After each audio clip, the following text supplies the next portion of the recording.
John Jones can't stay out of trouble.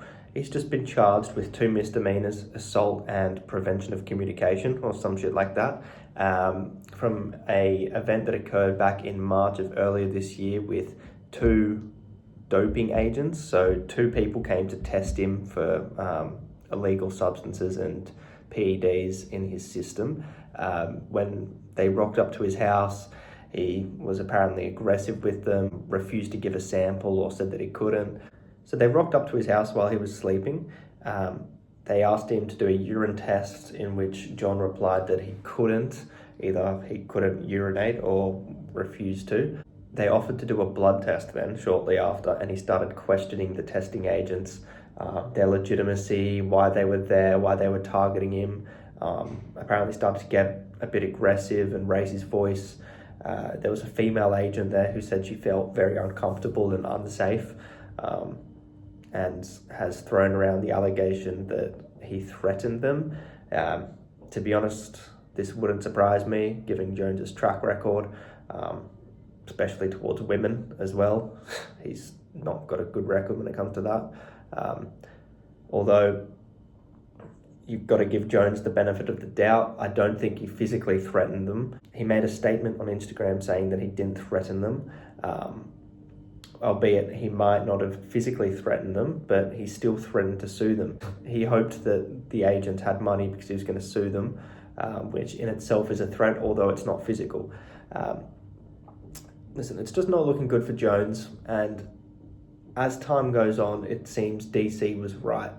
Jones won't change. He still believes he's a good person. He doesn't see anything wrong with what he's doing. He's making mistakes and making the same ones over and over again. I believe what happened was John Jones was probably asleep or drunk as fuck when they rocked up, and he knew he was going to pop for either cocaine, probably, or steroids. Basically, tried to cause a scene so that he didn't have to do the test right then and there, and it escalated. I imagine that one of the agents pulled out the phone to try to record Jones to say that, like, yeah, he's not doing it, this is our proof, and then he took the phone, which isn't right still, but I don't think it was assault, and it was in his own home, so it's a dangerous job to rock up to John Jones's house. That being said, he also mentioned, he said to the agents when they got to his house that, do you know what happens to people who rock up to my house? They end up dead. Now, that's not great either, and that could be considered a physical threat. I guess it could be more of a warning, but that could definitely be perceived as a threat, especially if John is, knowing John, probably passive-aggressive, not saying anything aggressive literally, but just sort of giving off vibes that he will fuck you up if, and can fuck you up if you go against what he's saying. Jones just keeps taking L's outside the octagon.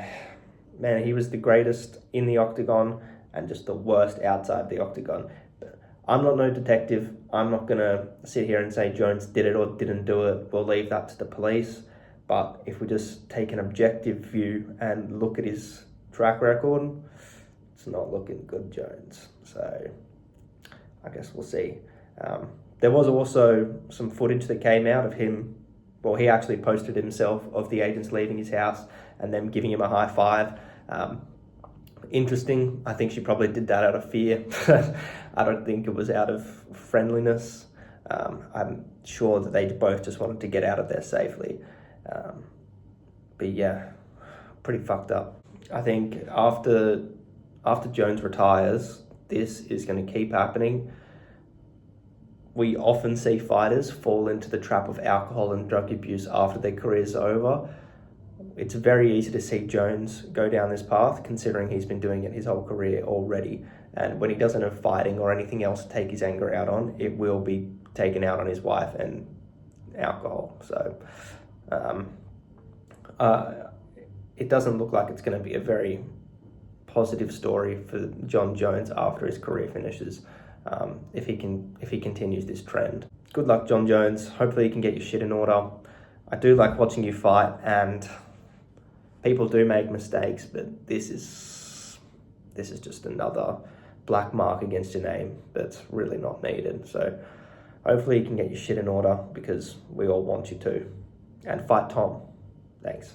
Now, another one of the UFC stars, now retired, Khabib Nurmagomedov, may have taken a hit to his reputation as well. The UFC YouTube channel released Khabib versus McGregor with no commentary, so you could hear what they were saying in the cage. We saw a side of Khabib we haven't seen before. Let's just say that. He was calling McGregor some very unsavory names in Russian. In between rounds, Islam came up to Khabib and told him to look at Conor, who was sitting down, and said that he couldn't even walk, in which Khabib went up and called him a bitch in Russian, with some extra adjectives added onto it. We're adults. We've heard far worse in the octagon and from some of our other favourite fighters. I'm not going to judge him all on that alone. More so, what I'm going to judge him on is neck cranking the fuck out of Conor and then holding on to it when Herb tried to stop it, and then spitting on the back of Conor McGregor's head when he was getting up. That was pretty disgusting, and I didn't realise that he spat on Conor McGregor. And what's more surprising is how Conor just sort of sat there, like knowing that Khabib just spat on him and didn't really do anything. Well, I guess he just got smashed for 4 rounds, but still, if you get spat on, normally that's something to stand up about. I'm not saying that Conor didn't deserve getting called all these names from the build-up. He was getting in Khabib's head heavy. There was all that terrorist allegations getting thrown around. Ali Abdelaziz, that whole situation. You mad rat. But yeah, basically the last 24 hours, 2 champions and former champions of the UFC have taken fairly significant hits to their reputation. I guess Khabib has always been viewed as just the golden goose of the UFC, and the definition of respect and being humble. And to see him come out like this has been a surprise to a lot of fans. For a lot of people who have delved deeper into the UFC and know a bit more, it's much easier to see this and believe this coming from Khabib, but it's definitely shocked a lot of casual fans. Personally, I'm not the biggest fan of Khabib, and I've seen lots of sort of clips of him speaking about pretending to be humble and really wanting money. Just there was an old one from well over a decade ago of him speaking to someone pretending and then just to get rich, and that was father's plan. He was joking about that instead of it being, retiring on top and being the epitome of respect. I don't know. Khabib has just seemed greasy from the get-go to me, and I think a lot of his career is fraudulent, and he's nowhere near the top 5 greatest UFC fighters of all time. But conversation for another time. I do like Islam Makhachev, and I think he's much better than Khabib was. His stand-up's better. The way he grapples, he goes for actual submission finishes. I think he's way better than Khabib. I like Islam. Even after what he did to Volk, Islam is coming around on me. He's definitely up there for pound at the moment. He's Khabib 2.0 plus premium, all the above. So looking forward to seeing what Islam does. Don't feel bad for you, Khabib. I'm glad that you're getting this respect, and good luck paying back the money to the Russian government.